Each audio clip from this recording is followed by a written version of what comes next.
welcome to today's episode. In this episode, I'm going to be covering how to change your wall detailer trimmer to a ceramic blade. What you'll need is a Phillips screwdriver. You'll need a smaller Phillips screwdriver as well to get inside. There's two smaller screws than the two main ones on the outside.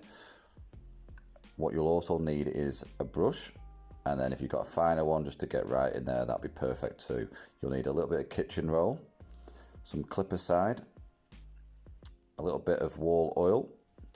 Any oil will do. I do have a bigger one, but it's gone missing since lockdown. I use a little bowl of barbicide and water just to help keep it clean while I'm stripping down and removing all the hair. What you need to do now is just remove the two screws off the back. This is just a standard Phillips size screw. Place them to one side to keep it nice and neat.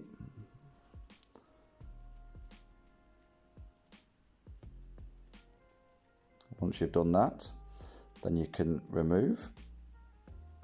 What you'll find here is your movable blade inside. You want to change to your smaller, or if you've already got a separate screwdriver. So this does come apart, but I prefer to keep it on the blade just as a little bit, it's a bit more sturdy. So be really, really careful here. You don't want to round the teeth off on these little screws. I say they are tiny and they are quite, brittle. It's just quite easy to round screws off anyway. So if you're careful, you'll prevent this. Now you can take it off and pop them in the water. Again, you don't have to do this. It's just a step I take. You could just use your clipper side and then wipe that down. But for me, this is what I do, just so then it's in there, it's disinfecting while I'm cleaning up. So as you can see here now, I am just getting my bigger brush just to get in there, and I'm going to go with my little fine one just to scoop round and remove anything that's in there. Again, these were done not so long ago, so they're not too heavily clogged up with hair. A little bit of clipper side, and then rest put to one side. Now what I want to do is take everything out the water. You want to dry these off. So this piece is very important. This is the piece that's going to go with the ceramic blade, and then I'll place the steel movable blade in the box. Always keep it, because you never know if you may need it in a later date. So once I've given it a nice little clean, we can start reassembling. So now take your ceramic blade, pop your steel blade in there just for safekeepings. If you've never used a ceramic blade before, the advantages are massive. I said they don't heat up, they keep the edge longer, and they give a softer fade or just removal of hair. They are really, really good. So what you want to do with this now, you'll notice one side is raised, and then the other side is really smooth. So the smooth side is what you want to be putting in like the track in the grooves of the non-moving blade. If you were to do it the other way around, it just wouldn't work correctly. It would probably make a loud noise. You'll notice it'll just seat in this track, and this is how it moves along. So for me, I always build it back together. So I'll lube up the areas that need to be done. So here you're going to be doing inside the track with your wall oil. Again, you can use any type of clipper oil, and I put a little bit on the back, not too much because I've already put some in the track, and then get it seated in there. Check it's fully seated, and then you can put your ceramic blade on.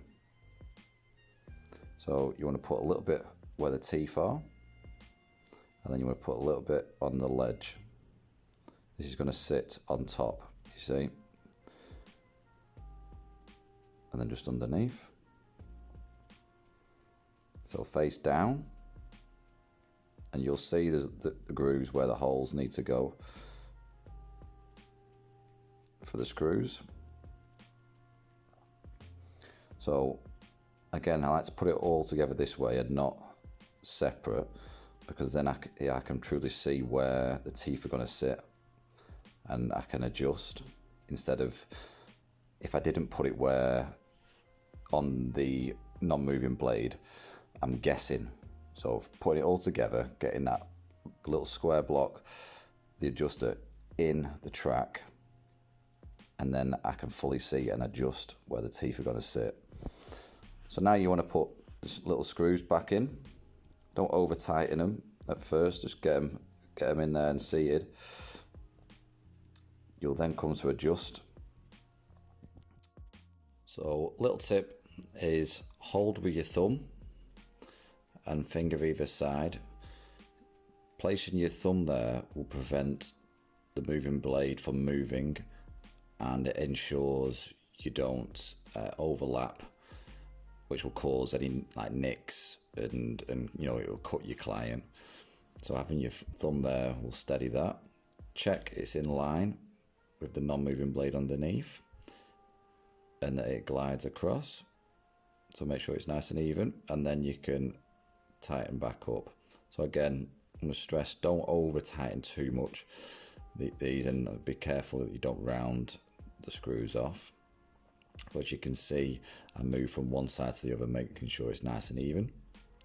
Okay, so once you've done that, you're ready to reassemble.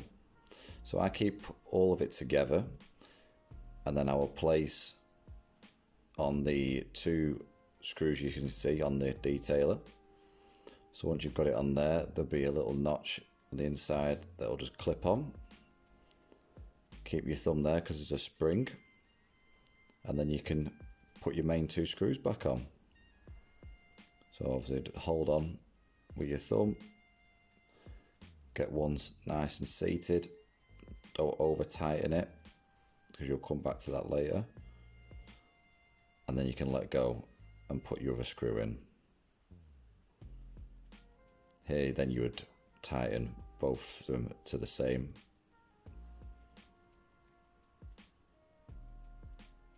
So you can see I'm going back from one to the other just to ensure they're both at the same tension.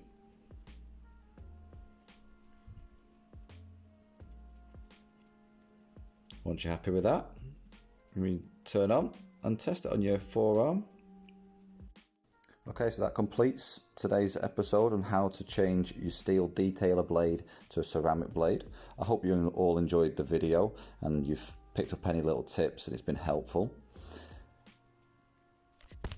Leave us a comment below and I'll get straight back to you. If you could subscribe to my channel, hit the like button, that would be muchly appreciated. And we'll see you on the next one.